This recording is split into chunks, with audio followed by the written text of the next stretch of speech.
We're good? Okay, welcome everyone to our workshop about backward design and authentic assessment. I am Jenna Trench, biology faculty at CRC, currently reassigned as the online course design coordinator, and I am joined by... Hi, I'm Greg Beyer. I am permanently assigned as the distance education coordinator, and I also teach history. All right, it's great to see you all. So let's go ahead and get started.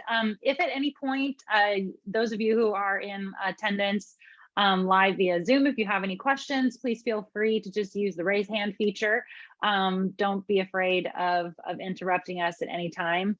As you see, you also got a little alert that if you want the live transcription, although not entirely accurate, it can be helpful. So feel free to enable that as well.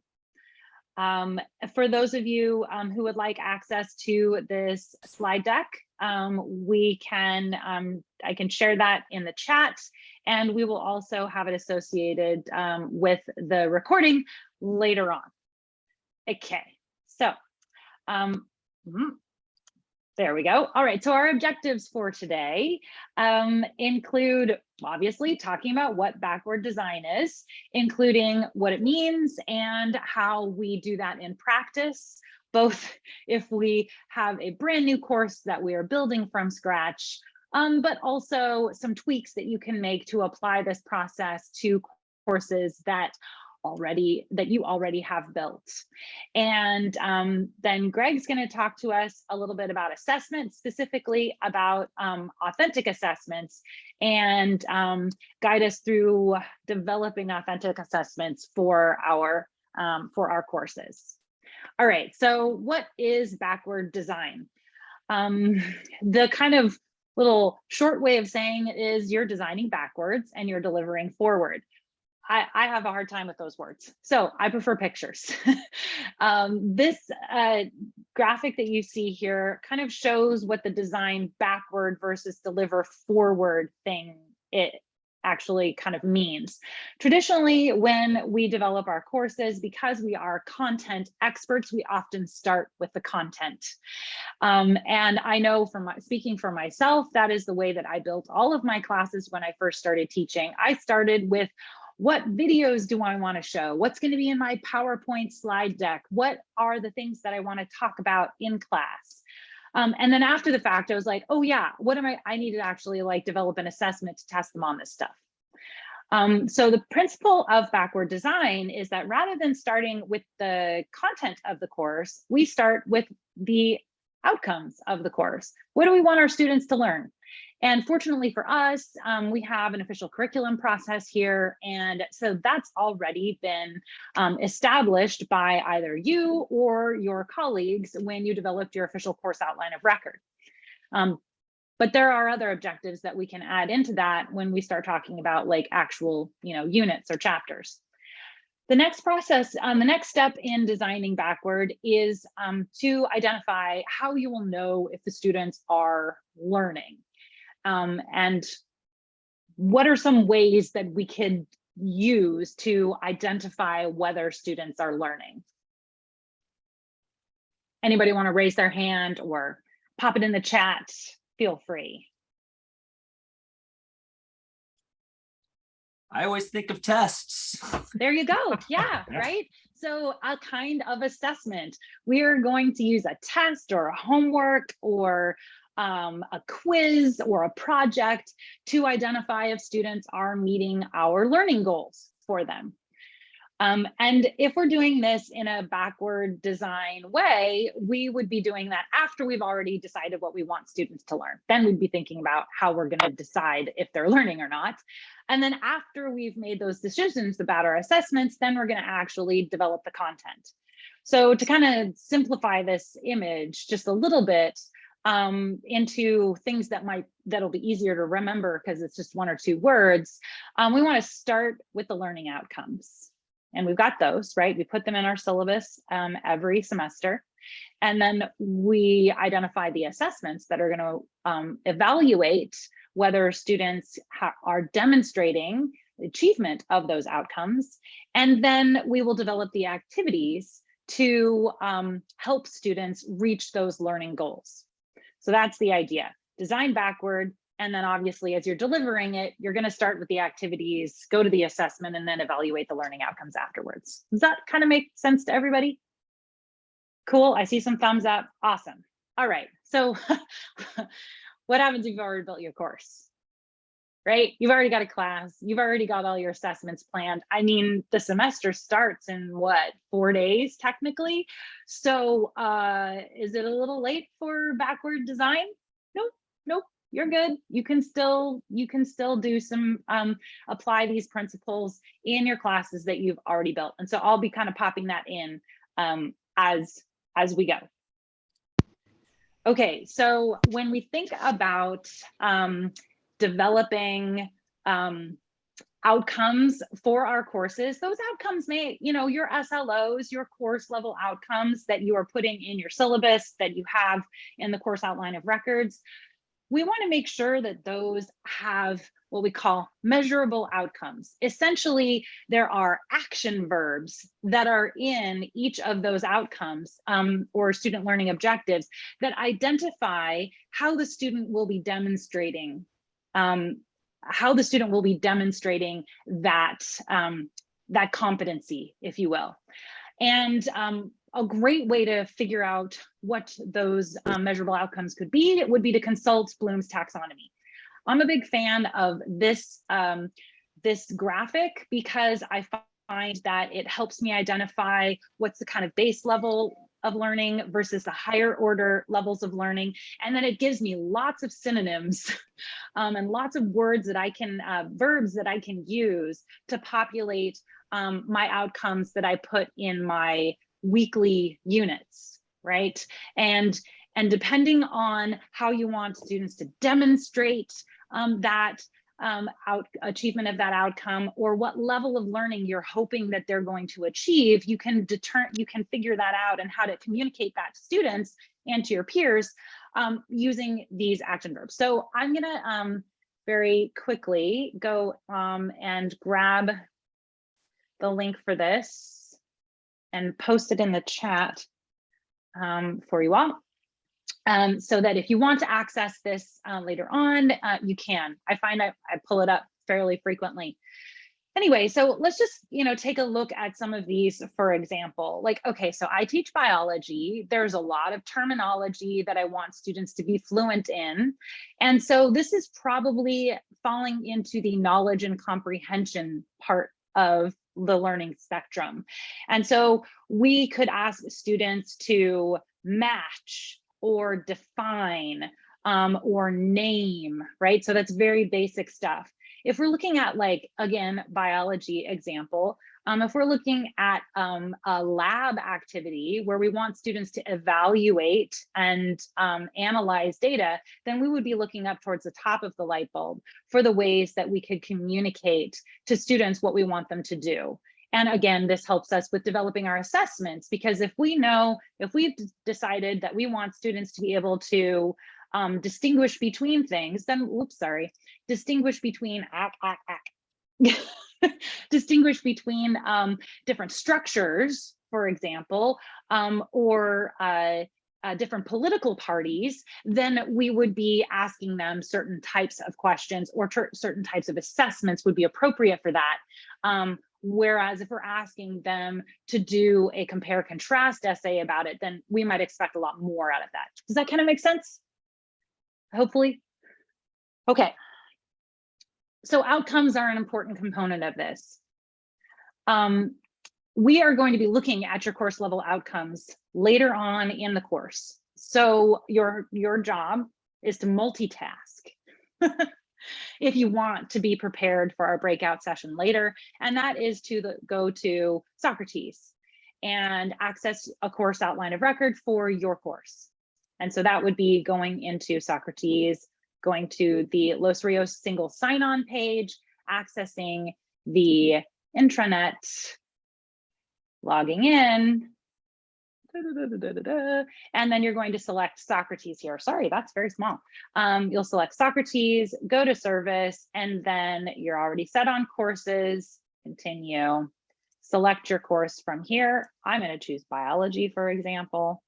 And then I would find my course. Okay, so I really want to look at my lab course. And so I would select the C here because that's for Cosumnes River College. Sac City College is the S, and they will have a different course outline of record than we will.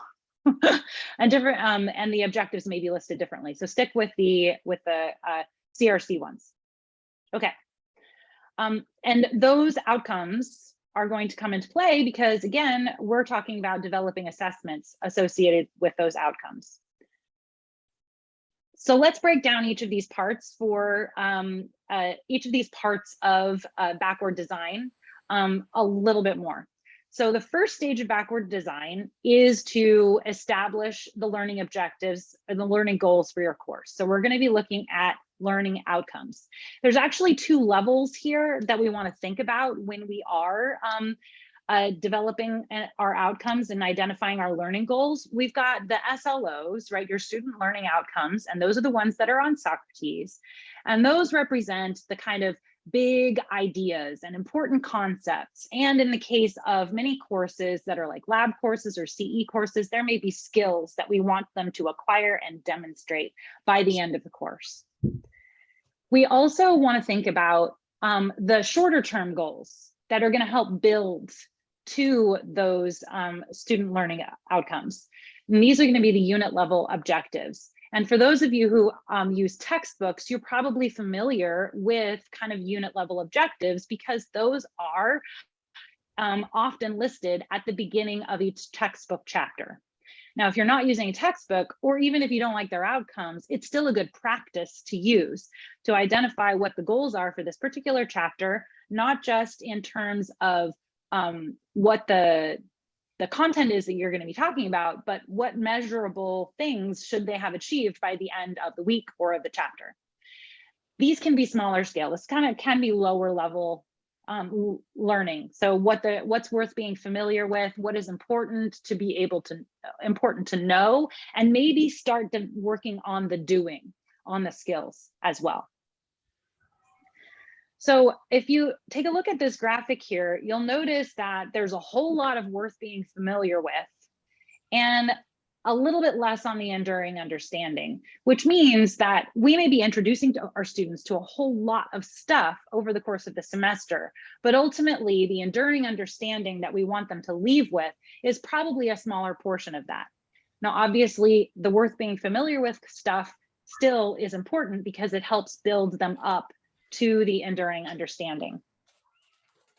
I'm going to introduce another concept that is not related to backward design, but I came across it in my research for backward design, and I thought that it would be really pertinent here. And for those of you who attended the Universal Design for Learning workshop yesterday, or you've watched the workshop video for that, you probably got a little bit of this in that workshop. We talked about the importance of getting students interested and engaged in the content and keeping their interest. When we are developing our goals and our objectives for our students, what we really want them to learn, we want to make sure that we're thinking about the whole spectrum of learning, not just the content related stuff, which as a STEM person, I tend to focus very heavily on the things on the right of this image, foundation knowledge, applying those concepts, integrating them in with other courses that they're taking. But that's not necessarily the whole picture for learning. There's another element for learning as well, which is the kind of what is the intrinsic value of this learning to me as a learner? So how does this relate to my life? How does this relate to the way that I interact with others? How does this help me become more successful in my academic career or in my personal life or in my professional career? And those elements, in some courses, it's really easy to identify those. And in other courses, we may struggle a little bit, especially if we're new to teaching.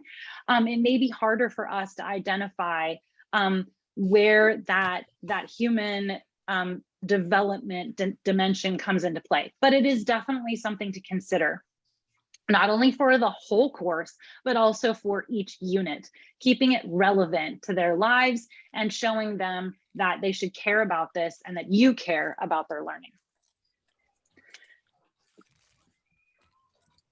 Okay, so once we've designed our objectives, or we've taken a look at our objectives on Socrates and we're good with them, if you're not good with them, there's a process for updating those, but we won't go into that here. If you have your course objectives, now you're ready to start developing your assessments. We want to make sure that our assessments align with our learning outcomes.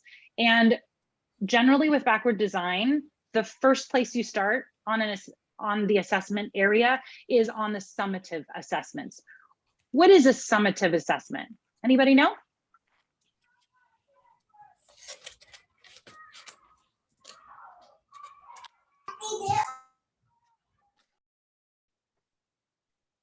No? Okay. It would be like the exams that really kind of cover like the culmination of that knowledge and stuff, and the quizzes would be the formative that are building up to that summative experience, I guess. Yes, exactly. Very good. Yeah. So the summative assessments are the enduring understanding assessments. So if you remember back to, let me get my thing working here. So if we go back to this graphic, we see the smallest circle in the middle is the enduring understanding. Those are our course level outcomes. Summative assessments will be the big assessments, the high stakes assessments that are assessing those course level outcomes. Formative assessments are going to be the lower stakes, more frequent assessments that we will use to help students gauge their progress towards achievement of that final course outcome. Now, the goal of this workshop and the goal of our work as instructors in general is to develop authentic assessments.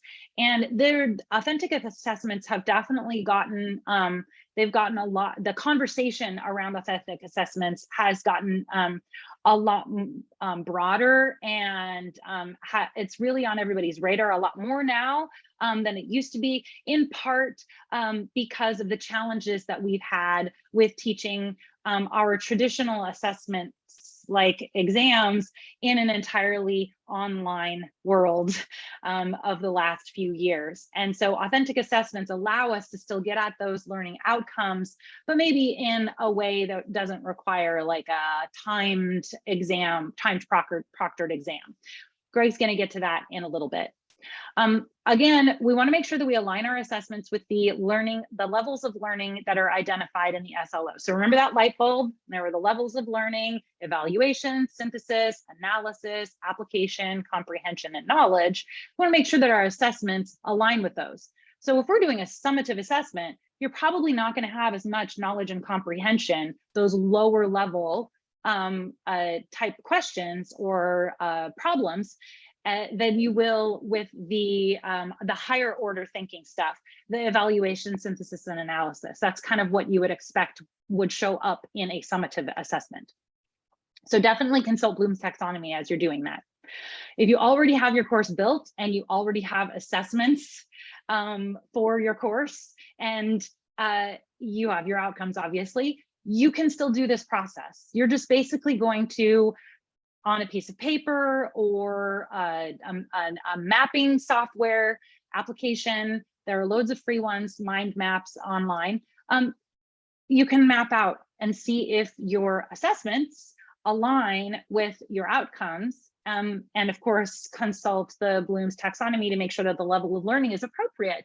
If I've done this myself, and I was very disappointed to find out that my exams that I was giving as my summative assessments in my biology courses were very heavy on the lower levels of learning, and only a tiny proportion of those summative assessments actually got at the course learning outcomes, the enduring understanding that I wanted my students to have. So it's a good practice to do, even if you already have developed the course, because it can be quite illuminating.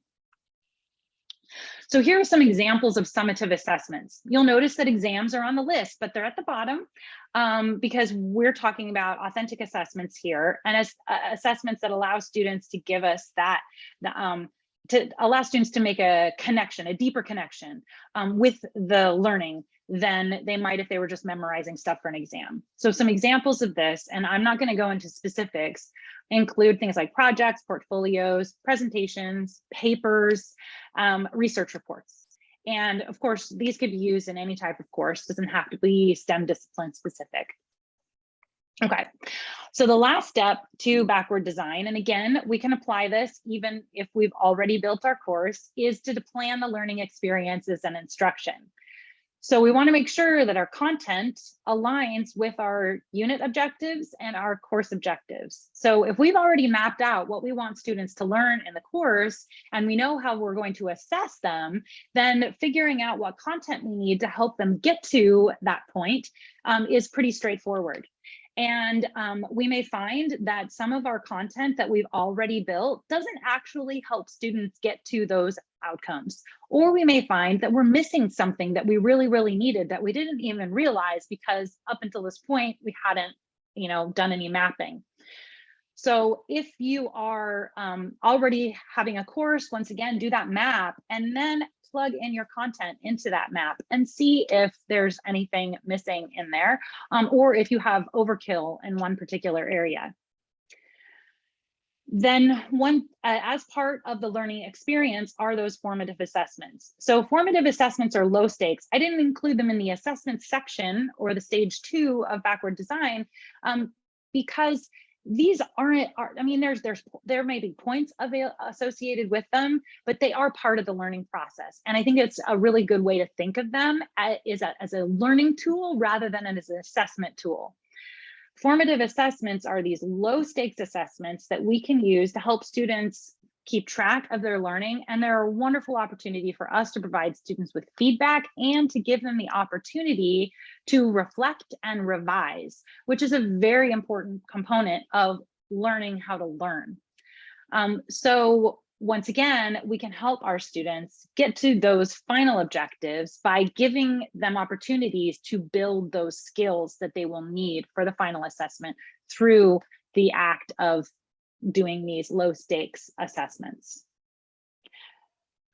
So you may have heard of the idea of scaffolding, and formative assessments are an important component of scaffolding.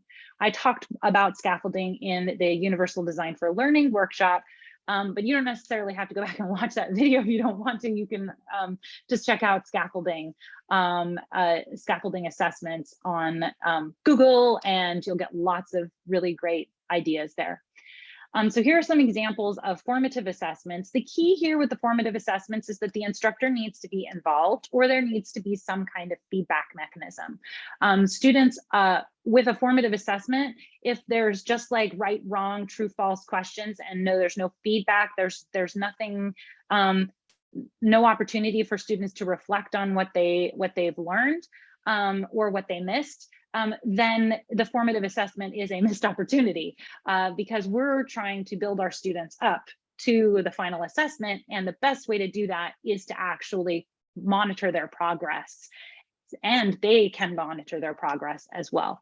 So these are just a few examples of formative assessments: short reflective activities, helping students develop those metacognitive skills, which helps them become more effective learners. Having smaller projects or smaller elements of a larger project, that's that scaffolding that I mentioned. Comprehension checks, little quizzes, that's, there's nothing wrong with quizzes. They're especially useful when you've got a lot of terminology that you want to make sure students can use before they get to the actual project where they're going to be expected to apply those terms. Discussions and peer reviews. These are great opportunities for students to interact with one another while they are developing those skills. Okay, so I am going to step aside and give Greg the opportunity to talk more about developing authentic assessments. I am done with my section. Okay, thanks, Jenna. why don't I take over sharing? Okay. And that way I won't have to say next slide, please. And I can just fumble through the buttons myself. So I'm going to talk about authentic assessments and then take us through a breakout activity we're going to do towards the end of our session. And of course, we got to start with a definition. This definition about authentic assessment, to me, the word authentic means real, and real is what happens in the classroom, but of course, it's also what happens in the other parts of our students' lives, whether what's going on this semester or what's going to be going on in their past or in their future. This definition comes from the Center for Innovative Teaching and Learning at Indiana University, Bloomington. And what I really like about the next slide, actually, I'll highlight a couple of items on there, is some additional definitions or terms for what makes an assessment authentic. And you can see there about requiring judgments and innovation. So our students being forced to do something new, obviously not recalling or repeating stuff that they've heard, whether it was from us during lecture or reading in a textbook, replicating or simulating real world situations. I really like this item where I'm asking students to do. History is my field. That's a general education course, and it suffers from two things. And I think from my perspective as a teacher, because it's a GE course, most of the students who take my classes are not history majors. Of course, they all are by the time they're finished with one of my classes.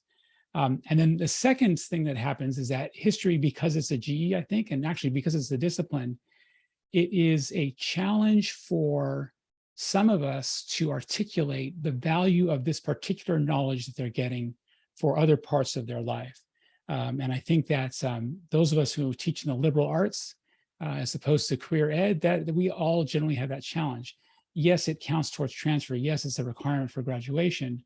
But if I can take my classes and connect it to something real, I think that makes it easier for my students to understand why this discipline is important, why this class is important, again, beyond their particular program or graduation requirements. And then the other thing I have highlight there is encourages the incorporation of students' lived experiences. It's so easy to assume that our students are able to triangulate and to isolate the parts of their lives when they're focused on each of our classes. And it's hard for them. It's easy for us to assume that that's easy. So if there's a way that we can incorporate their lived experiences, I think that's a good thing. I'll share an anecdote that I heard at a conference where it was an online exchange among teachers where a professor was saying, this is what he tells his students. He said, if you're taking a full load, you're taking 4 or 5 classes, that's like 4 or 5 part-time jobs. And you've got 4 or 5 bosses who don't communicate with each other about when assignments are due and when stuff is due. And so our students, although our classes, each of our classes, of course, are important to them, to their learning and their progress, it's also important to recognize that, of course, there's lots of other stuff going on in their lives. And then finally, of course, authentic assessment offers opportunities for feedback and refinements, giving students a chance to do something over again, giving them feedback as they progress through their learning. So I'm going to next talk about some of the advantages and disadvantages of authentic assessment, especially for those of us, like I did for much of my career, who relied on the assessments that I was given as an undergrad and as a grad student. And of course, because that's the way I was taught, that's the way that I should teach. And so there was a part of my teaching career where I was repeating the mistakes of my own past and my instructor's past. The advantages of authentic assessments is that if students have options, then it'll more likely speak to their interests when they're doing work for our classes. If they are authentic and they're real and they're connected, then they're likely to be more engaged and less anxious. If they're speaking from their experience, that's a hard thing for them to deny. It's also something that they hopefully have some experience with. And for us as instructors, if we have authentic assessments, we have a clear picture of a student needs, progress, and achievement of those outcomes. In particular, if we can connect one of those course learning outcomes directly to an authentic summative assessment. And of course, that enriches the high-level cognitive skills. Anytime we're forced to make connections between one area of our lives and another area of our lives, or connections between one body of knowledge and another body of knowledge that's engaging those higher level cognitive skills. The disadvantages are it can be time consuming to prepare and grade, especially compared to an objective exam. You know, those multiple choice quizzes, they do grade themselves, which is pretty slick. But the essays require a bit more attention from the instructor. And then it can be hard to evaluate, and it's susceptible to subjectivity. I think in particular, if we are going to honor the lived experiences of our students, then who are we to deny that those lived experiences have no validity to the particular thing that we're teaching? And so there can be a challenge for how I can invite my students to share their lives, their experiences, and yet turn around and tell them, no, that has nothing to do with history, or that has nothing to do with biology, or whatever I'm teaching.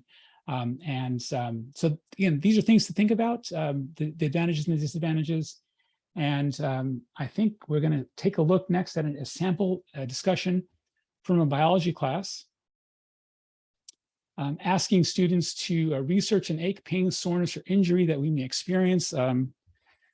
Actually, I've got something on my foot right now that's been bugging me ever since we met remote, because I have hardwood floors at home and I've been walking on them all day. I'm standing most of the time to try to increase my health, and as a result, my feet have pain. There, I just did it. But I don't know the appropriate terminology to identify the cause and describe its symptoms. Again, the appropriate terminology, I would have to, be a student in an excellent biology class like we have here at CRC, or perhaps anatomy, to learn that, and then summarize that. And then peer responses, right? Reply to classmates and elaborate on the ache or pain they selected. I see some reactions in the audience here, so thank you for participating already in the peer response part of that. Right, so here is this example in these two things that I mentioned, the to-do. So I'm doing something with this knowledge that I gained from the book or from the lectures or whatever, and I'm also connecting it to my lived experience, right? It's a pain that I'm experiencing, or an ache, or perhaps something that my parents or my classmates, or my friends or relatives have experienced. So I'm going to pause there for a moment, take a breath, and then go to the next slide, which is another sample. This is from an American history class. And in this assignment, this is actually from one of my classes, I ask students to interview someone who has lived experience, has living memory of something that we have covered in class, right? So if I were teaching this, if I were doing this semester, I would ask my students to think of an event like the attacks on September 11th, like the beginning of the Iran-Iraq War, who was his name? The impeachment of President Clinton, right? Some things that are likely in the living memory of people that they know, and even if it's something that they've experienced themselves. And I asked them to interview someone about these things, and then take that interview, that data that they've just generated, that primary source they've just created, and do a comparison between what that source told them, what the subject of the interview told them, and then what they read in the textbook, what they've heard from lectures, and it's forcing them to integrate this new knowledge that they've just created with this existing knowledge, right, that's already been written about these topics. And then this obviously only works for a recent history class. I could not do this with the first half of American history, because no one has living memory of all the things that happened up until a certain point in the past. But it also gives us a chance to practice, and I mentioned this in the special note there, that as historians, and this is something that I talk to my students about, we have to balance bringing our whole self, right? We come into learning with a whole set of expectations, a whole set of things that we were told about the past. And yet when we're studying the past, even if we were told something specific about that event or that time period, we also owe it to the people that we're studying to empathize with them, to try to understand why they acted the way they did at that time. And so this particular assignment it really pushes students to challenge to makes that balance a challenge for them. Because I can imagine if I'm interviewing my mom about something that happened, and I read in my class. And of course, I love my professor. He's the best ever. So everything he says is awesome. And I read the textbook and he says it's a good text, so they trust them. But then I hear from my mom, who I also love very much, a different perspective on that, right? There's a really interesting discussion and that can be worked out through that assignment. Okay. Thank you everyone for your comments in chat on those. Okay, so remember earlier when Jenna had you look at your official course outline of record and had you, pull that out and think about that. We're now going to put you into breakout rooms, and we're going to do 10 minutes. And am I good on that still? We have enough time for 10 minutes. I don't have it so easy. I think so. Is this go to 2:15? I think we go to 2:15. So yeah, we're good. Okay, thanks. And so what I'd like you to do, we're going to put you into groups of 3. How many folks do we have here? 19. Okay, so someone will have a group of 1. Okay, how about if we do groups of 4? Because that way we'll have we'll make sure we have at least 3 people for each group. So I'll divide you into groups of 4. And I'm going to put this information, I'm going to pop into each of your chats, and I have a link that has this image up there. So you'll have these questions.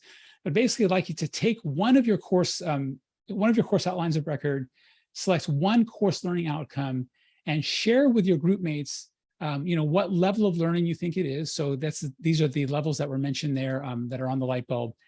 Also to reflect on your current assessments and select one maybe and talk about how it aligns with that outcome, and then see if you can think of a way to make that assessment more authentic. So I'll go ahead and again pop you in for 10 minutes. I will share this information with each of the rooms, and then we'll collect and ask you to share back with the whole group. Okay, breakout rooms. So if I create 5 breakout rooms, that'll be 4 or 3 people. We're down to 15. Perfect. There'll be 3 people per room. I'll assign automatically, and I'm going to go ahead and create.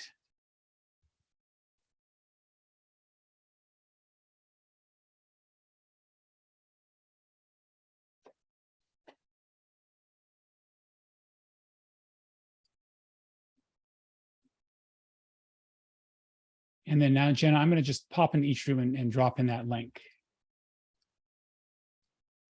Sounds good. Okay, so I'll start in group 5.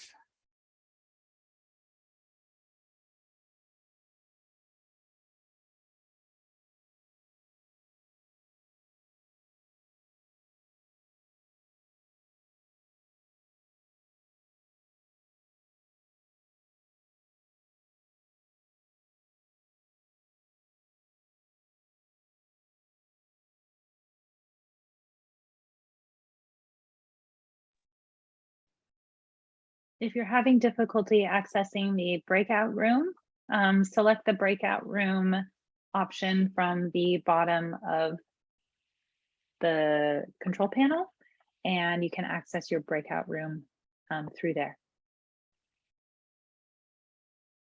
I got it. And I'm reopening the chat window. I got click happy. Thanks, Nika. Okay, so we're back from the breakout rooms, and I would love to hear a comment from, let's see, we've got till 2:15 in our time here, and we're pretty much coming up on the end of our content. So let's see if we can get everyone's experiences in talking about their outcomes and oops, let's go back to this. Selecting the outcome and kind of talking about the level of learning and the current assessments. We ended up with 4 breakout rooms. So let me see if I can reopen my thing here. Who would like to volunteer?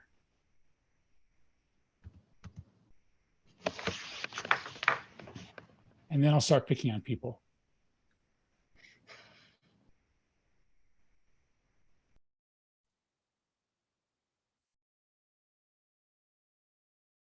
All right, so those of you who have been in workshops with me before, you know that one of my things I like to say is, my mistake is your opportunity for professional development.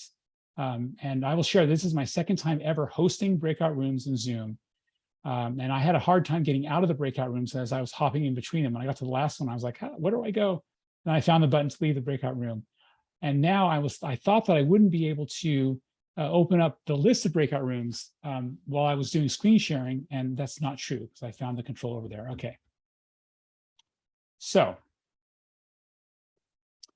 I will go ahead and pick, I'll just go down my list here that I have. Hank Yu, Jorge or Min, what's something from your room?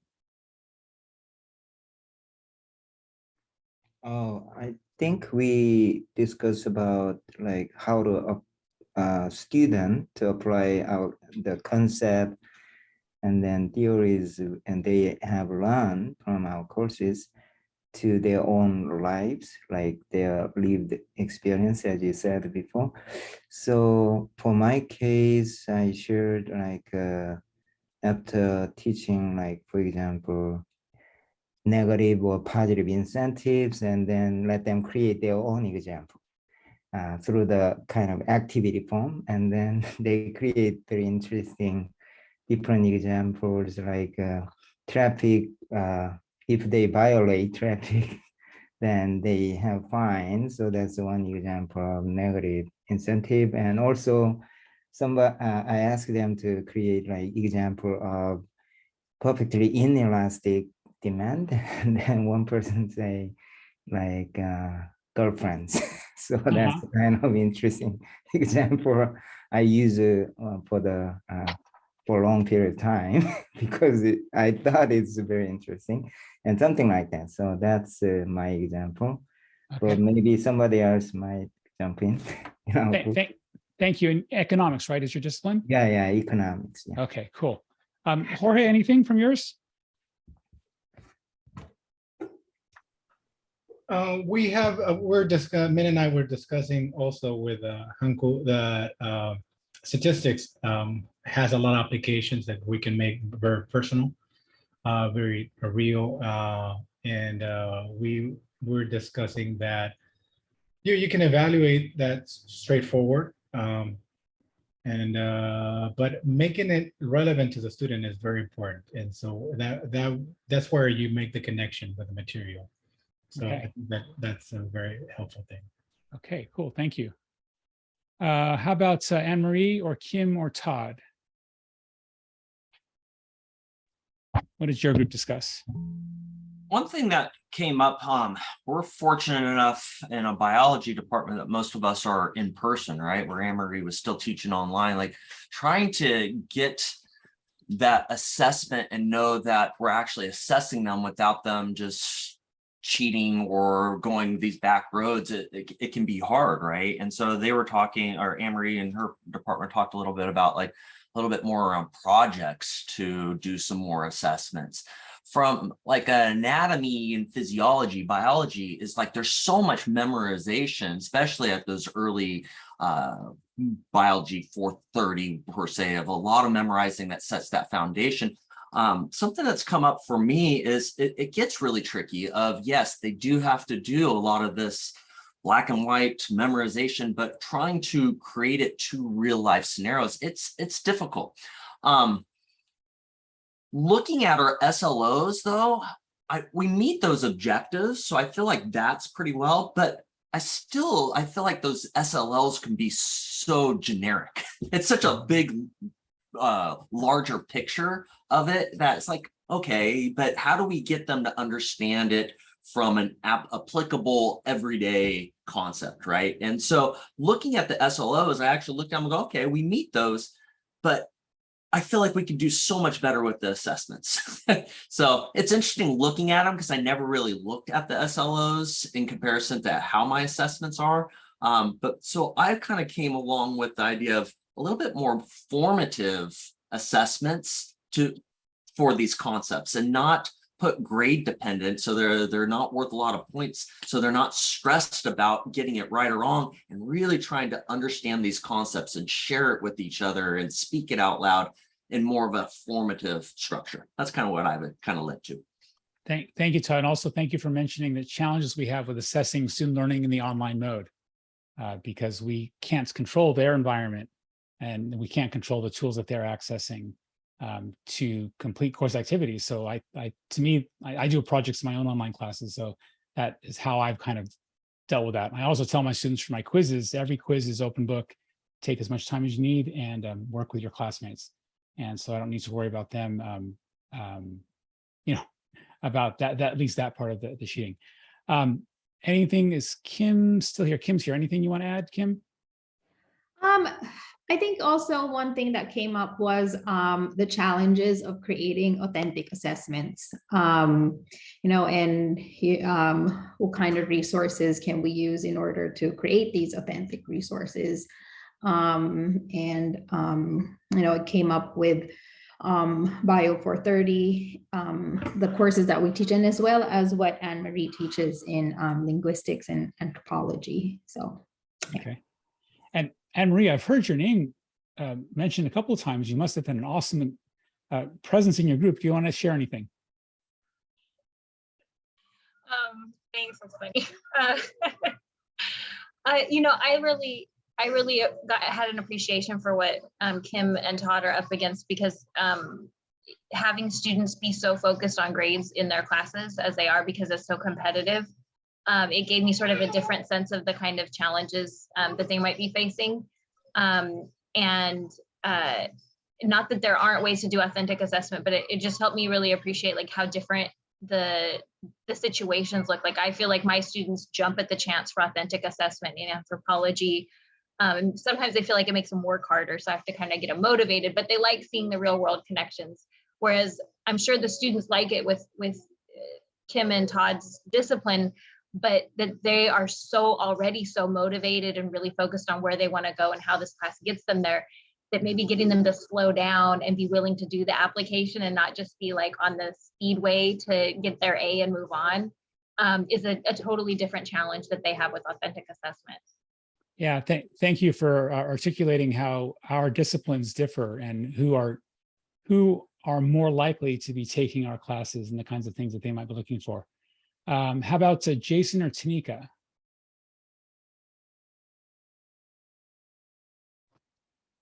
I'll jump in real quick, Greg, then I want to pass it off to Tanika because she was actually in the middle of going through what she wanted to say about her speech class. But just real quick, I wanted to kind of jump in with Todd and Kim since we teach in the same department. And one thing that they kind of brought up there is the idea of our students, because they are, really in that mode of trying to get into a lot of them nursing. They come in, and one of the biggest questions that I get from a lot of my students is, how do I, what would you recommend to help me memorize this information better?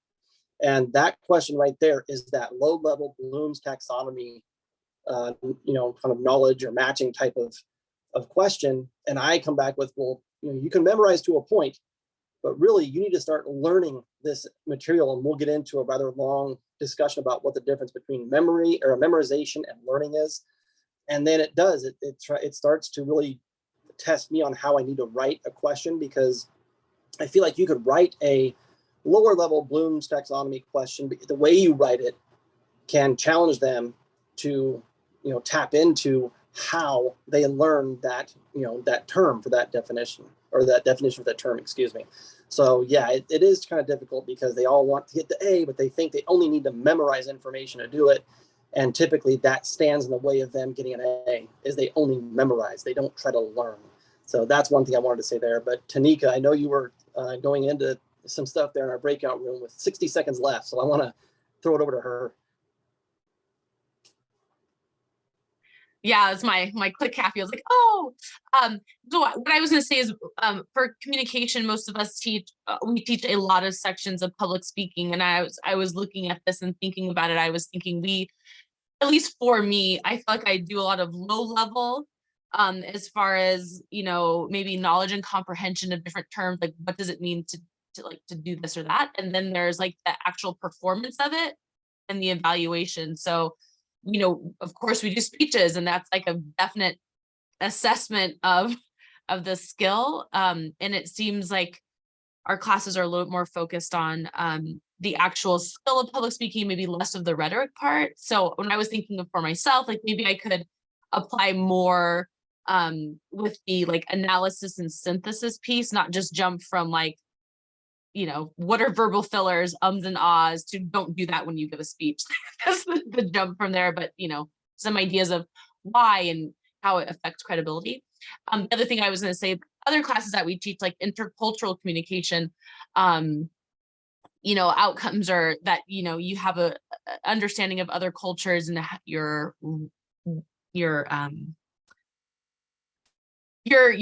positioning and power in relation to all those types of things. And so I was thinking also about that lends itself for me to be thinking a little bit more of asking questions about real experiences, not necessarily with folks traveling to other places, not like, have you been to this place before, but instead maybe, you know, talking or asking students to evaluate intercultural communication that happens in the classroom or at work or past experiences at school or things like that. So anyways, those are just things that I was thinking about when relating communication to thinking about how we're doing these assessments. I hope that's helpful. I don't know.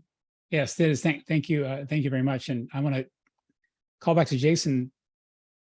Thank you also for sharing that the students came to you and they recognize the importance of memorization and asked for your tips. I love telling jokes, you all know. So I'll share a joke from a movie I saw once.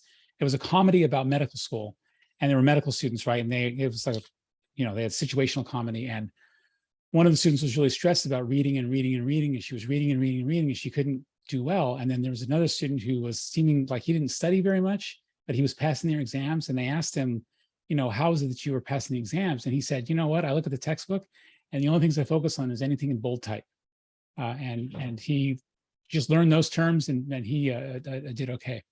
Okay, so let's go. Our last group was Naomi, Claudio, y Blanca. Anyone from your group?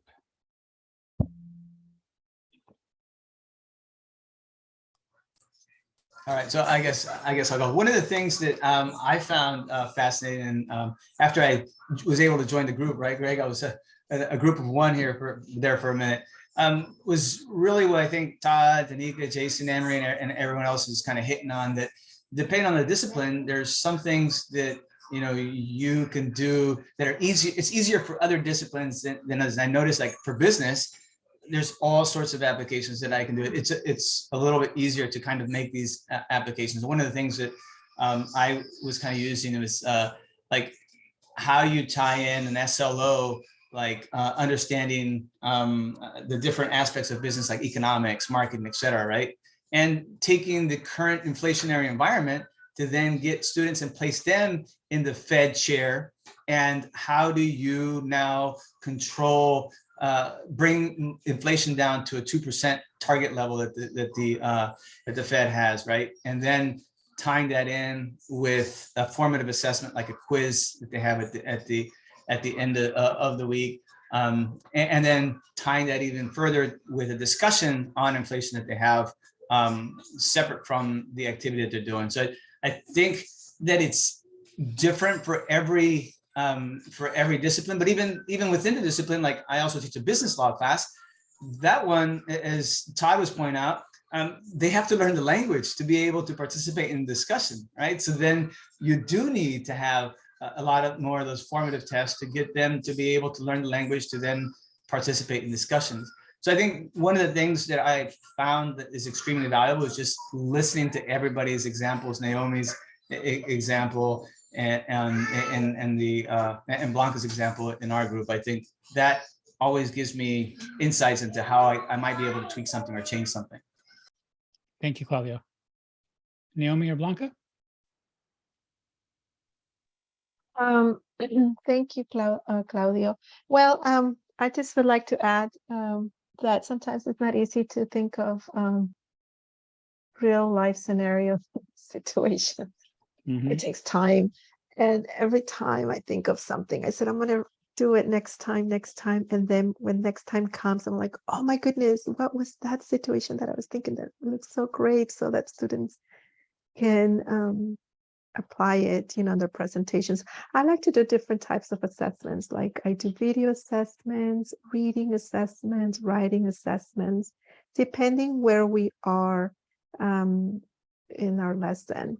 But I feel fortunate that our website, our publisher website, provides this. Oh, my dog is going to cry right now. Sorry if you hear my dog yell. Partner chat, and I love that feature because I took Italian last semester, and my teacher uses the same publisher, just different book, and I loved it. And so I applied it to my students. Again, last semester because we're using the book, and it seems like it went really well. So I like that fact that students can meet and record their dialogue, and they can record as many times as they like, and then they can choose the one they like and then submit it, and then I get to review it, give them feedback, whether I record my feedback or type my feedback. And students also have an opportunity to reply back if they have further questions about their video sessions. So I'm going to do that this semester.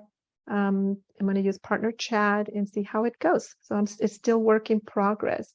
But again, thinking of the format, the wording, to make it more realistic so that they can apply, so what they're learning, they can apply it outside of the classroom, right? So that's my goal every semester, to have them apply what they're learning outside of the classroom. And it's fully online. So, so that's my dream. Yeah, thank you, Blanca. And thank you, Anne-Marie, for mentioning that partner chat that you used it. And Jenna, you mentioned about Flip, right? That's a tool. We're having a workshop on that tomorrow on the Flips covered. So maybe that'll be something we can use that for. And Blanca, I want to mention as well, what I heard you say was how hard it can be for us to be deliberative in which design choices we make as we're building towards a semester. And especially if we are changing the way that we've been doing a certain thing. So taking it a small step at a time, I think is absolutely the right way to do it. I know for me, I go to, there's a conference I go to every summer, and I'll hear all kinds of really neat ideas about, doing stuff we can do both in my classes, and then also stuff that I can do as a DE coordinator. And I have to spend time at the end of every conference. I go, these sessions, I get all these awesome ideas. I write them down. I'm all going to do this and this and this. But over time, through my suffering, I've acquired the wisdom to know that I can maybe do one new thing each semester, and just let it kind of slowly iterate from there. Share all the information I can, given my role, so that hopefully others can do that as well. Okay, Naomi, do you want to add anything? Yeah, can you hear me? Yeah. Okay. So the one learning outcome I was giving the example of in our group is for the biological psychology class, they need to be able to identify brain structures on a sheep brain. So that's largely a knowledge level, although, if you ask questions about what the structure does, right, that could be considered comprehension or application in some cases. And for assessment, it's primarily just, having structures labeled on a preserved brain or on a brain image, and asking them, what it is or what it does. And I'm not really sure how one could make it more authentic. The only thing I came up with was possibly, doing some sort of a group assessment where people work together on it. But if anyone has any ideas, I'm open to some suggestions. That was a tough one for the entirely online stuff too. Yeah, that sounds tough. I can imagine it might be more authentic if the students had to go and euthanize their own sheep, but I can see there's all kinds of other challenges with that. It's also very challenging with a blind student, which I had last semester, luckily in person and not online. Yeah. Okay. Well, hey, guess what time it is? It's already 2:13, which means we have made efficient use of our time. Hopefully it has been effective for you. Jenna, I know that the slide deck is going to be shared with everyone. That is a link to the research projects, right? If I go back to that, oops, what did I do? Yeah, and I don't remember if I shared the slide deck in here. So for those of you who are still here, there's a link to the slide deck. Okay, and then here's that direct link to this page we're looking at right now, the mindfulness and research which is hosted by our library, which is wonderful. I'll go ahead and close this out, Jenna. Is that all right? Yeah. Okay. Well, thank you, and everyone. I'm going to for pause the spending- recording. Okay. You investing some of your professional development time. We hope that this session was useful for you. And if you want to stick around and see a way that Paul Mines and I develops to, once we've done the assessments, right? Now, we have developed a way to document the achievement of student learning outcomes. That's going to be the name of the next workshop. Same Zoom room. So if you want to hang out, you're welcome to. I'm going to take a quick break and I'll have a little flash screen on the time while I'm gone. But that's coming up in just, I think at 2:30 is when our time is for that. And in that workshop, I'm going to demonstrate how to create an outcome in Canvas, connect that outcome to a rubric, connect that rubric to an assignment. So there's going to be some direct hands-on demonstration of stuff in addition to demonstrating this process that Paul and I created, and also, of course, talking a little bit of theory. So thanks everyone again. And I hope to see you in about 15 minutes or so.